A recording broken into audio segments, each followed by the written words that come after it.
घर से बाहर आकर महिमा ने एक ऑटो रुकवाई और उसमें बैठकर सीधा सिटी हॉस्पिटल आ गई। उसकी जिंदगी में इतना सब कुछ हो गया था, मगर इस बीच उसे एक बार भी अपनी माँ से मिलने का मौका ही नहीं मिला था। इसलिए आज सबसे पहले वो यहाँ आ गई थी। इस एक हफ्ते में नूतन की हालत पहले से भी ज़्यादा ख़राब नज़र आने लगी थी। वो पहले से भी ज़्यादा कमज़ोर नज़र आ रही थी। अपनी माँ की ऐसी हालत देखकर महिमा की आंखों में आंसू आ गए। वहीं नूतन उसकी मांग में सिंदूर और गले में मंगलसूत्र देखकर बुरी तरह चौंक गई। तूने शादी कर ली?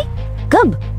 सॉरी माँ, मुझे आपको बताने का मौका ही नहीं मिला। हालात ही कुछ ऐसे बन गए थे कि मामा मामी की जिद के आगे मुझे शादी करनी पड़ी। दुख तो बस इस बात का है कि मेरी शादी देखने के लिए और मुझे आशीर्वाद देने के लिए आप वहाँ मौजूद नहीं थे। और ये क्या हालत बना ली है आपने अपनी? रेवांश, वो नहीं आया तेरे साथ? नूतन ने कमरे के दरवाजे की तरफ नज़र डाली। रेवांश का नाम सुनते ही महिमा के चेहरे पर तनाव नज़र आने लगा था, मगर वो ऐसी हालत में अपनी माँ को ये सारी बातें बताकर उनकी तकलीफ़ों को और बढ़ाना नहीं चाहती थी। उसने अभी अभी ऑफिस ज्वाइन किया है ना, तो उसके ऊपर काम का प्रेशर कुछ ज़्यादा ही है। मैंने ही कहा अभी काम पर ध्यान दे, वो बाद में आपसे मिलने आएगा। महिमा ने मुस्कुराते हुए झूठ बोल दिया। नूतन ने प्यार से उसके सर पर हाथ फेरा। जो हुआ अच्छा ही हुआ। मैं तो परेशान ही हो गई थी कि मेरे बाद तेरा क्या होगा। अब मेरी ये चिंता भी दूर हो गई। अब अगर मुझे कुछ हो भी गया तो माँ प्लीज़, आपको कुछ नहीं होगा। आगे से दोबारा कभी ऐसी बातें सोचना भी मत। मैं बहुत जल्दी पैसों का इंतज़ाम कर लूँगी और फिर आपके ट्रीटमेंट में कहीं कोई कमी नहीं रह जाएगी। लेकिन तब तक आप प्लीज़ अपना ध्यान रखिए। नूतन ने मुस्कुराते हुए हाँ में अपना सर हिला दिया। वो भी जानती थी महिमा बस उनका दिल रखने के लिए ये सब कह रही है। किडनी ट्रांसप्लांट के लिए लाखों रुपए की ज़रूरत थी। उनकी बेटी इतने सारे पैसे कहाँ से लेकर आएगी? खुद उनके पास भी तो सेविंग्स के नाम पर कुछ नहीं था। उन्हें अफसोस हो रहा था कि उनकी वजह से उनकी बेटी को इतनी सारी परेशानियां अकेली झेलनी पड़ रही थी। सुकून था तो बस इस बात का कि उसने अपनी ज़िंदगी में अपना मनपसंद जीवन साथी पा लिया है, मगर उन्हें क्यों पता था कि उनकी ये खुशी भी झूठी ही है। ओके माँ, मुझे ऑफिस के लिए देर हो रही है, मैं बाद में आपसे मिलने आऊँगी। अपना ख्याल रखना। नूतन धीरे से मुस्कराई। हॉस्पिटल से बाहर आकर महिमा सूर्य नारायण चौधरी के निवास के लिए निकल गई। अपनी माँ की हालत को देखते हुए अब उसे फिक्र होने लगी थी। वो अब जल्द से जल्द पैसे लेकर उनका ट्रीटमेंट शुरू करवा देना चाहती थी। घर पहुंचने पर उसे सूर्य नारायण चौधरी बाहर लॉन में ही अपनी फेवरेट जगह पर बैठकर शतरंज खेलते हुए नजर आ गए।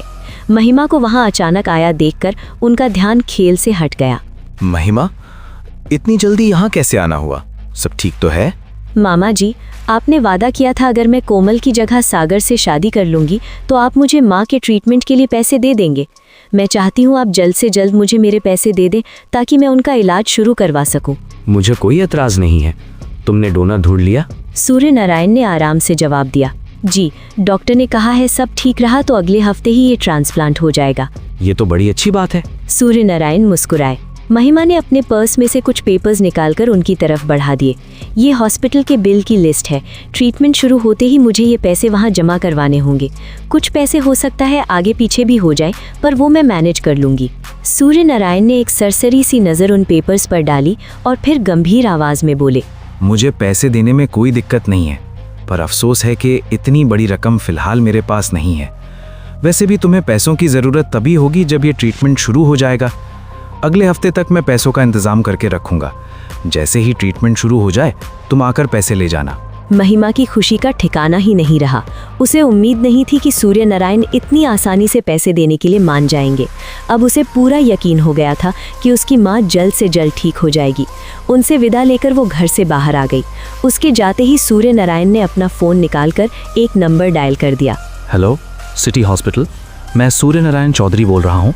मुझे वहाँ एडमिट पेशेंट मिसेस नूतन चौधरी के बारे में बात करनी है, जिनका अगले हफ्ते किडनी ट्रांसप्लांट होना है।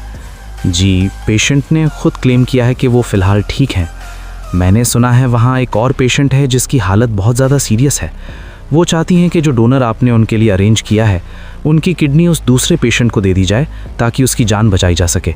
आर यू श्योर चौधरी साहब? डॉक्टर ने हैरानी से पूछा। ऑफ कोर्स, मैं कल शाम को चाय पर आपका इंतज़ार करूँगा। जी चौधरी साहब, मैं आ जाऊँगा, बस चाय ज़रा कड़क बनवाइएगा। सूर्य नारायण ने मुस्कुराते हुए फ़ोन रख दिया। डोनर ना मिलने की हालत में नूतन का ट्रीटमेंट शुरू ही नहीं होना था। फिर महिमा उससे पैसे किस बात के लिए मांगेगी?